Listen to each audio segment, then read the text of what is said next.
Hello, everybody. It's Cody at Cody's Reading Time. I'm back again with another story out of the Green Fairy book by Andrew Lang, and this one's called The Golden Blackbird. I hope you enjoy it, and if you do enjoy my narrations, please subscribe. I upload new stories every single day, and there will always be new stories to listen to. And thank you to everybody who has subscribed. I appreciate it. All right, let's get started on The Golden Blackbird. Here we go. Once upon a time, there was a great lord who had 3 sons. He fell very ill, sent for doctors of every kind, even bone setters, but they, none of them, could find out what was the matter with him or even give him any relief. At last, there came a foreign doctor who declared that the golden blackbird alone could cure the sick man. So the old lord dispatched his eldest son to look for the wonderful bird and promised him great riches if he managed to find it and bring it back. The young man began his journey and soon arrived at a place where 4 roads met. He did not know which to choose and tossed his cap in the air, determining that the direction of its fall should decide him. After traveling for 2 or 3 days, he grew tired of walking without knowing where for how long, and he stopped at an inn which was filled with merrymakers and ordered something to eat and drink. "My faith," said he, "it is sheer folly to waste more time hunting for this bird. My father is old, and if he dies, I shall inherit his goods." The old man, after waiting patiently for some time, sent his second son to seek the golden blackbird. The youth took the same direction as his brother, and when he came to the crossroads, he too tossed up which road he should take. The cap fell in the same place as before, and he walked on till he came to the spot where his brother had halted. The latter, who was leaning out the window of the inn, called to him to stay where he was and to amuse himself. "You are right," replied the youth. "Who knows if I should ever find the golden blackbird, even if I sought the whole world through for it. At the worst, if the old man dies, we shall have his property." He entered the inn, and the 2 brothers made merry and feasted till very soon their money was all spent. They even owed something to their landlord, who kept them as hostages till they could pay their debts. The youngest son set forth in his turn, and he arrived at the place where his brothers were still prisoners. They called to him to stop and did all they could to prevent his going further. "No," he replied, "my father trusted me, and I will go all over the world till I find the golden blackbird." "Bah," said his brothers, "you will never succeed any better than we did. Let him die if he wants to. We will divide the property." As he went his way, he met a little hare, who stopped to look at him and asked, "Where are you going, my friend?" "I don't really quite know," answered he. "My father is ill, and he cannot be cured unless I bring him the golden blackbird. It is a long time since I set out, but no one can tell me where to find it." "Ah," said the hare, "you have a long way to go yet. You will have to walk at least 700 miles before you get to it." "And how am I to travel such a distance?" "Mount on my back," said the little hare, "and I will conduct you." The young man obeyed. At each bound, the little hare went 7 miles, and it was not long before they reached a castle that was as large and beautiful as a castle could be. "The golden blackbird is in a little cabin nearby," said the little hare, "and you will easily find it. It lives in a little cage with another cage beside it made all of gold. But whatever you do, be sure not to put it in the beautiful cage, or everyone in the castle will know that you have stolen it." The youth found the golden blackbird standing on a wooden perch, but as stiff and rigid as if it was dead, and beside the beautiful cage was the cage of gold. "Perhaps he would revive if I were to put him in the lovely cage," thought the youth. The moment that the golden bird had touched the bars of the splendid cage, he awoke and began to whistle, so that all the servants of the castle ran to see what was the matter, saying that he was a thief and must be put in prison. "No," he answered, "I am not a thief. I have taken the gold I have not if I have taken the golden blackbird, it is only that it may cure my father, who is ill, and I have traveled more than 700 miles in order to find it. Well, they replied, we will let you go, and will even give you the golden bird, if you are able to bring us the porcelain maiden.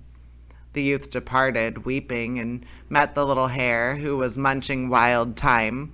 What are you crying for, my friend? Asked the hare. It is because, he answered, the castle people will not allow me to carry off the golden blackbird without giving them the porcelain maiden in exchange. You have not followed my advice, said the little hare, and you have put the golden bird into the fine cage. Alas, yes. Don't despair.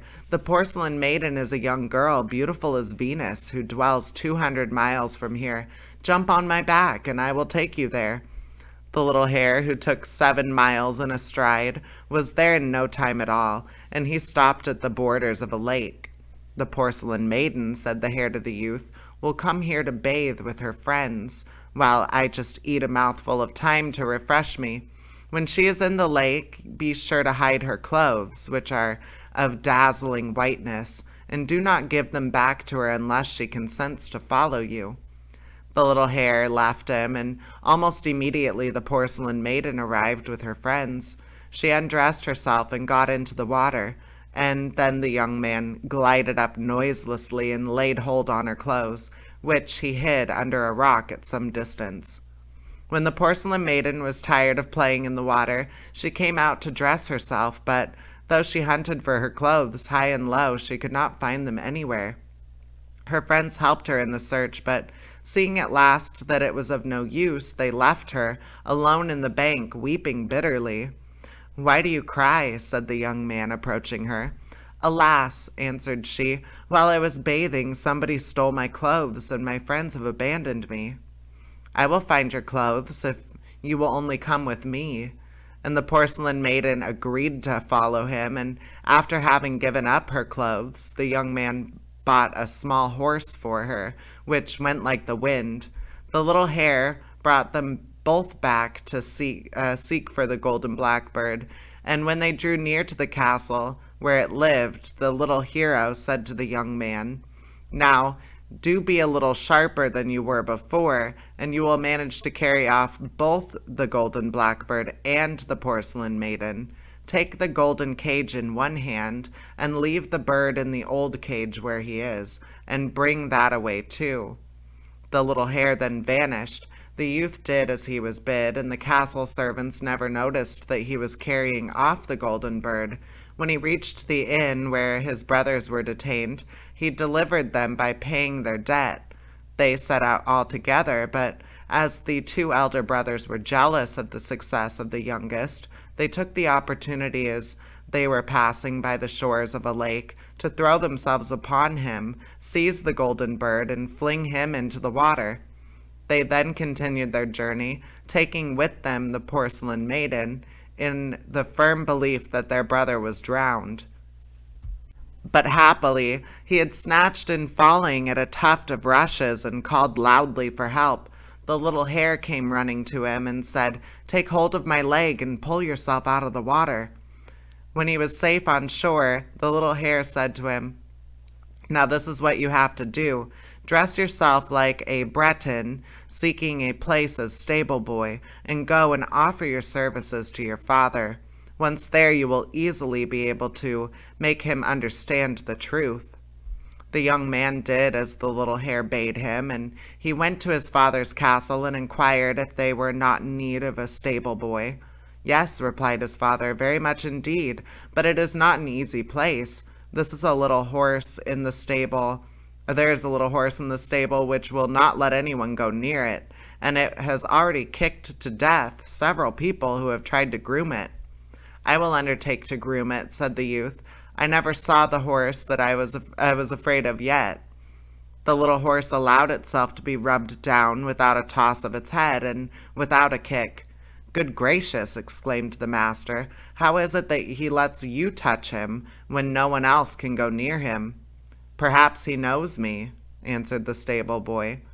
2 or 3 days later, the master said to him, "The porcelain maiden is here, but though she is as lovely as dawn, she is so wicked that she scratches everyone that approaches her.